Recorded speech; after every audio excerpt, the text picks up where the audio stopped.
Okay students, next آپ کچھ question answer پہ فوکس کیجیے گا. یہ لیسن جیسے کہ آپ کے کوئی جو نوٹس ہیں وہاں سے آپ یاد کر سکیں گے. واٹ ہیپن وین ابو جہل آس ابو حضرت ابو بکر رضی اللہ تعالیٰ عنہ، ان کے بارے میں جب پوچھا تھا تو کیا جواب ملا تھا. جیسا کہ آپ نے لیسن میں پڑھا تھا، وین ابو جہل آسٹ حضرت ابو بکر his daughter حضرت اسما رضی اللہ تعالیٰ عنہ posed a counter question about Abu Jahl got infuriated by her response and slapped her to so hard that her ear ring fell off. یہاں تک کہ بہت زیادہ بیہیویئر شو کیا ابو جہل نے. تو یہ سارا آنسر اس کا کلیئر ہو جائے گا آپ اسے ریڈ میں پڑھیں گے. تو وائی واز حضرت ابو قحافہ ورید، آپ پریشان کیوں تھے حضرت ابو قحافہ. تو اس کا آنسر ہے ہی واز، جیسے میں نے بتایا تھا کہ انہیں ڈاؤٹ تھا کہ ساری دولت جو ہے حضرت ابو بکر لے گئے ہیں ساتھ رضی اللہ تعالیٰ عنہ. تو پھر انہوں نے وہ سارا سلسلہ چلایا تھا. He was worried because he thought that Abu Bakr رضی اللہ تعالیٰ عنہ had taken away all the wealth leaving حضرت Asma and children empty handed and helpless. Family کو بالکل نہتا چھوڑ کے چلے گئے ہیں، بے یار و مددگار چھوڑ گئے ہیں. یہ سارا میننگ کلیئر ہو رہا تھا اس میں.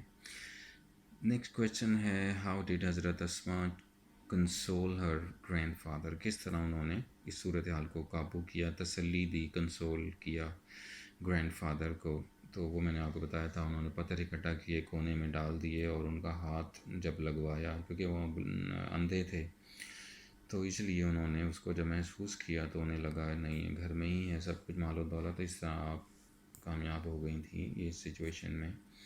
تو یہ سارا جو آنسر اس طرح ہو جائے گا. ہو واز حضرت ابو عبداللہ بن زبیر، کون تھے حضرت عبداللہ بن زبیر؟ واز دا سن آف حضرت اسما رضی اللہ تعالیٰ عنہ، آپ نے کہنا ہے. اس کا آنسر اس طرح کلیئر ہو جائے گا.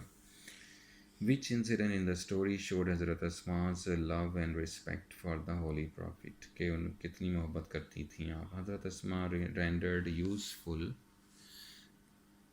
services during the migration of the Prophet صلی اللہ علیہ وسلم. She prepared food، یہ سارا سلسلہ ہے انہوں نے کس طرح خوراک کو کیمل کے بیک پہ ارینج کیا تھا اور باندھا تھا اور رات کو جایا کرتی تھیں، اور یہ ساری سروس آپ نے پیش کی تھی. اس کا آنسر بن جائے گا. Which incident in the story tells about the generosity of حضرت اسما، سخاوت کا کیسے پتہ چلے گا حضرت اسما کی. تو یہ واقعہ تھا وہ جو ہم نے لاسٹ میں ڈسکس کیا حضرت عائشہ رضی اللہ تعالیٰ عنہ کے حوالے سے. حضرت Asma was generous to such an extent that when she inherited a garden after the death of her sister حضرت عائشہ رضی اللہ تعالیٰ عنہ، she told it and gave away all the money. آپ نے وہ باغ بیچ کر اس کی رقم تقسیم کر دی تھی غریبوں میں. تو اس لیے وہ سخاوت کا یہ واقعہ اس سینس میں آپ کو یاد آ جائے گا لیسن میں، اور اس کا یہ آنسر بنے گا آپ کے حوالے سے. تو یہ ایکسرسائز ہے، کویشچن آنسرز ہیں اس کے کچھ، وہ آپ دھیان رکھیں. اپنی جو آپ کی کی بک ہے یعنی جو نوٹس ہیں آپ کے پاس، اس کے اندر سے تیاری کر سکتے ہیں. یہ کچھ ورڈس میننگ ہیں اس کے حوالے سے، کچھ وہ آپ کو دیا گیا ہے، ایکسپریشنس ہیں بک میں، وہ یوز ہوئے ہیں، جملے میں بھی آ سکتے ہیں. جیسے کہ ہے میڈ ود اینگر، غصے سے پاگل ہو جانا، اور فٹ آف فیوری، بہت فٹ آف فیوری میں نے آپ کو پہلے بتایا بہت زیادہ غصے میں ہونا. ریویل، جیسے کہ یہ ہے ریویل دا سیکرٹ، ایک لفظ آپ یہ دیکھیں گے، ریویل دا سیکرٹ یعنی راز کو بتا دینا، کھول دینا. افشاں کر مطلب یہی ہے. ریزولیوٹ، پختہ ہونا کسی چیز کا ارادہ ہو چاہے. ایلیویٹ میں نے شدت کو کم کر دینا. یہ سارے میننگ میں آپ کو کلیئر کر چکا ہوں ورڈس میننگ میں، تو وہاں سے آپ اسے یاد کر سکیں گے. اور اس لیسن کے اندر آپ یہ کچھ پریپوزیشن کی چیزیں ہیں، آپ ہو سکتا ہے ایکسرسائز بک میں بھی آپ دیکھ سکیں گے، یہ آپ کو یاد رہے.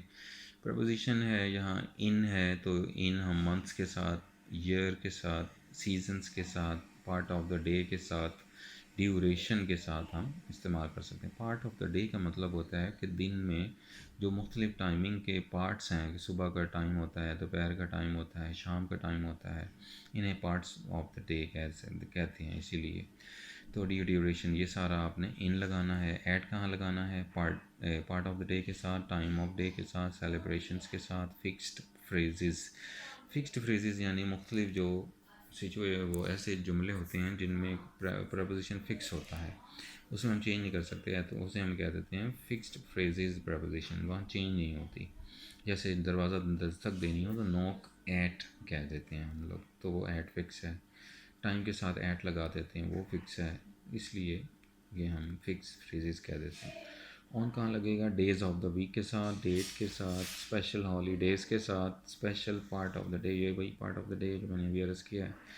اس طرح یہ آپ یاد رکھ سکتے ہیں. ان، ایٹ اور آن بہت ہی کامن اور بہت امپورٹنٹ ہیں. یہ عموماً آتی رہتی ہیں پریپوزیشنس. تو یہ ساری چیزیں آپ یاد رکھیں. اور ایکسرسائز ہے جو بھی ہے، باقی آپ مزید اس کی آپ نے اسے نوٹس میں سے کنسلٹ کر سکتے ہیں. اس کی پریکٹس کیجئے جو آپ کو دکھایا گیا، تاکہ آپ اس کو اچھے طریقے سے بیان کر سکیں.